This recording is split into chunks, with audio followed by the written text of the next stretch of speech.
Good morning students, welcome back in the class of physical education. So this is the second part of fourth chapter which is very important. So in this video we are going to discuss about types of disability. कितने types की होती है disability, उसके features क्या है और वो कैसे होती है, यानी कि कॉजेज़ उसके क्या है. We will discuss all these things in this video. So firstly you can see I have given flow chart type, just make it more easier for you to understand. You can check it out later. Here you can see I have provided notes also, you can read that will be very easy for you all. First one is physical disability. Physical disability हमने समझ लिया था. Disability क्या होती है? It is an impairment, यानी कि loss है हमारा जिसकी रिकवरी ऑलमोस्ट इम्पॉसिबल है.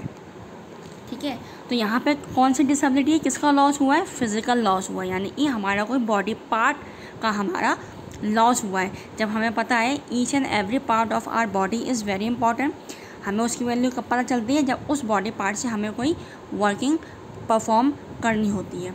ठीक है, तो इससे हमारा क्या होता है, जो भी बॉडी पार्ट हमारा अफेक्टेड है, जिस पार्ट का भी हमारा लॉस हुआ है, उससे क्या है, हमारा एबिलिटी जो होगी उस पर्टिकुलर बॉडी पार्ट की वो क्या हो जाएगी? ऑलमोस्ट निल हो जाएगी. ओके, तो it affects ability to walk, run और परफॉर्म हिज डेली वर्क. यानी जो भी होगा, जो भी फिज़िकल लॉस हुआ होगा, it can be by birth और आफ्टर बर्थ. सी यहाँ पे क्या है, ये बाय ड्यूरिंग बर्थ भी हो सकता है और आफ्टर बर्थ भी हो सकता है. बर्थ के ड्यूरिंग बर्थ तो कोई भी प्रॉब्लम होती है उसकी वजह से हो सकता है. आफ्टर बर्थ मान लो कोई एक्सीडेंट हुआ या समथिंग एल्स, कोई इंजरी हो गई है ना, तो उसकी वजह से क्या हो सकता है, हमारा फिज़िकल डिसेबिलिटी हो सकती है. It is related to physical body part as I told you earlier. अब इसकी डिस्कस कर लेते हैं कि कॉजेज़ क्या क्या है. First one is biological factor. इसके बायोलॉजिकल फैक्टर हो सकते हैं. ठीक है, कोई भी हमारा बायोलॉजिकल फैक्टर आप लोग समझते ही होंगे क्या है. Number 2 is environmental factor. आसपास के सराउंडिंग्स का भी बहुत बड़ा इम्पैक्ट पड़ता है. कोई लाइक कोई न्यूक्लियर बॉम्ब वगैरह ब्लास्ट ना हुआ हो या समथिंग एज कोई ऐसी कोई मेजर इशू ना क्रिएट हुआ हो सराउंडिंग में during the birth of that child. Due to wars का बहुत नेगेटिव इम्पैक्ट पड़ता है. Lack of health care facilities, this you also know कि ड्यूरिंग बर्थ अगर कोई भी हेल्थ केयर फैसिलिटी अवेल ना हो तो उससे भी प्रॉब्लम क्रिएट हो सकती है. As I told you, use of pesticides, infection हो गया, कोई polio virus, I have given the example also, any other virus it can also be. Poverty is a very major issue in our country as you know. So these are the things which causes physical disability. Number 2 is intellectual disability. यहाँ पे आपको समझना बहुत ज़रूरी है. As you can see यहाँ पे एक है इंटेलेक्चुअल डिसेबिलिटी, एक है कॉग्निटिव डिसेबिलिटी. यहाँ पे कहने को कोई डिफरेंस नहीं है दोनों में, लेकिन समझेंगे तो बहुत बड़ा there is a big difference between these two terms.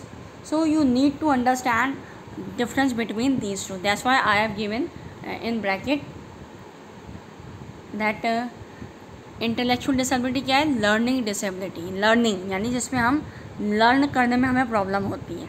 समझ लेते हैं क्या है.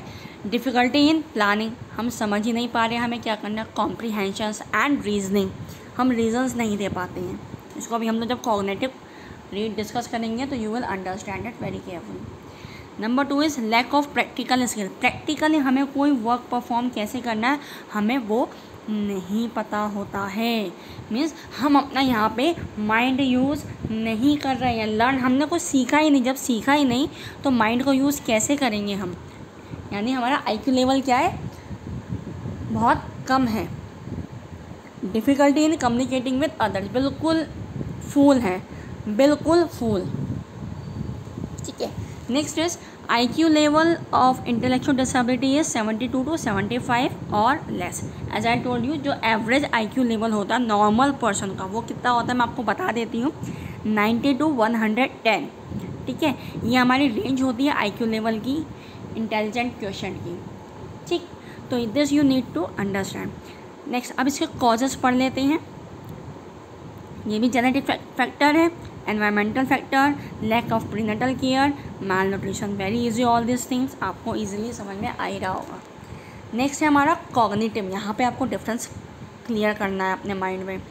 कॉग्निटिव क्या होता है, हमने इंटेलेक्चुअल में क्या पढ़ा था कि हम लर्न ही नहीं कर पा रहे हैं कि वो क्या है ना।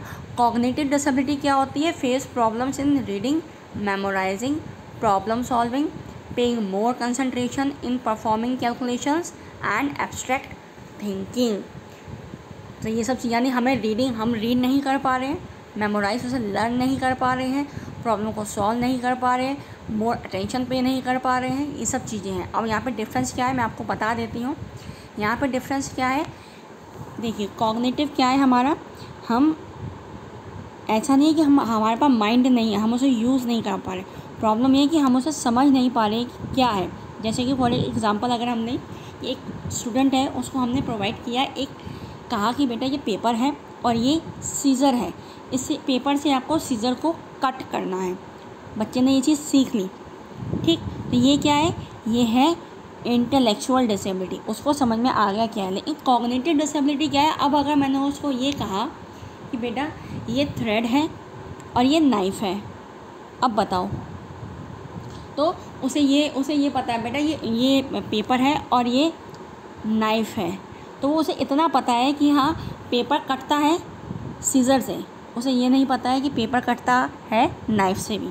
तो ये क्या है, यानी यहाँ पे बच्चा अपनी माइंड को यूटिलाइज़ नहीं करता, उसने जो देखा सिर्फ और सिर्फ पर्टिकुलर थिंग वो ही चीज़ सीखी, उसके अलावा और कुछ नहीं सीखा। तो this is the problem of cognitive disability, mostly found in the person suffering from dyslexia. Dyslexia क्या प्रॉब्लम होती है, आपको बहुत अच्छे से याद होगा, एक मूवी आई थी तारे ज़मीन पर, उसमें बच्चे को प्रॉब्लम थी बी का डी और डी का बी वो रीड करता था, यानी उसको जो लेटर्स है वो उल्टे सीधे समझ में आता थे, क्लैरिटी नहीं थी उसके माइंड में। तो यही चीज़ क्या है हमारी, इसे बोलते हैं problem of dyslexia. It can be internal और एक्सटर्नल, ये एबिलिटी क्या हो सकती है, इंटरनली भी हो सकती है और एक्सटर्नली भी हो सकती है, यानी कि बिफोर बर्थ और बाय बर्थ भी, और बिफोर बर्थ और आफ्टर बर्थ भी हो सकती है, इज़न्ट इट। अब पढ़ते हैं इसके कॉजेज़ क्या है, ड्यू टू ब्रेन इंजरी, हमारे सेंसेस ने वर्क करना बंद कर दिया, ब्रेन इंजरी हो गई, लर्निंग प्रोसेस हमारा ब्रेन ने वर्किंग बंद कर दी, तो हमारा कॉग्निटिव डिसेबिलिटी हो सकती है। ड्यू टू इम्प्रॉपर डेवलपमेंट, हमारे किसी ऑर्गन का, ब्रेन ऑर्गन का या किसी कोई सेंसेस का डेवलपमेंट नहीं हुआ तो भी ये प्रॉब्लम हो सकती है। जेनेटिक फैक्टर, जीन्स में ही प्रॉब्लम है तो भी हो सकती है। Due to internal injury caused by stroke की वजह से कोई इंटरनल इंजरी हो गई जो विजिबल नहीं है, तो उससे भी क्या हो सकता है, उससे भी हमें कॉग्निटिव डिसेबिलिटी हो सकती है। अब यहाँ पे आप लोग देखेंगे फ्लो चार्ट पे मैंने 3 दी थी, जो कि है physical disability, cognitive disability and intellectual disability, और यहाँ पे मैंने एक और एक्स्ट्रा डाली है जो है सेंसरी डिसेबिलिटी। ये यूजुअली आपको किसी और में नहीं मिलेगी, सेंसरी डिसेबिलिटी और किसी चीज़ में आपको नहीं मिलेगी, लेकिन यहाँ पे मैं आपको एक्स्ट्रा दे दूँगी, समटाइम्स इट हैपन्स कि क्वेश्चन आ जाता है। तो देख लेते हैं क्या है, it is an impairment of one और मल्टीपल सेंसेस, यानी जो हमारे सेंसरी ऑर्गन होते हैं ना, तो सेंसेस हमारे एक या एक से ज़्यादा सेंसेस की जो वर्किंग है वो बंद हो जाती है, क्लियर। तो इसे हम लोग बोलते हैं सेंसरी डिसेबिलिटी। इसमें क्या प्रॉब्लम होती है इसमें face problem to see, hear, taste, smell, ये सब हमारे क्या है, सेंसेस है। देखना, सुनना, स्मेल करना, ये सब चीज़ें क्या हमारे सेंसेस है। जब ये सब सेंसेस काम करना बंद कर देते हैं तो इसे क्या बोलते हैं, सेंसरी डिसेबिलिटी। ओके, अब है हमारा it can be by birth और आफ्टर बर्थ, ड्यूरिंग बर्थ भी हो सकता है, आफ्टर बर्थ कोई एक्सीडेंट वगैरह हो गया तो भी हो सकता है, आप लोग समझ गए होंगे।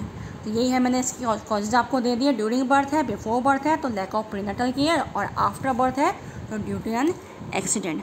I hope all these types of disability is clear in your mind. This you need to understand because types of disorder is going to be very confusing and difficult for you to all understand. So till then keep studying, prepare proper notes and try to solve worksheet in your fair copy. You have to solve that worksheet in your fair copy. So Till then, keep studying. All the best.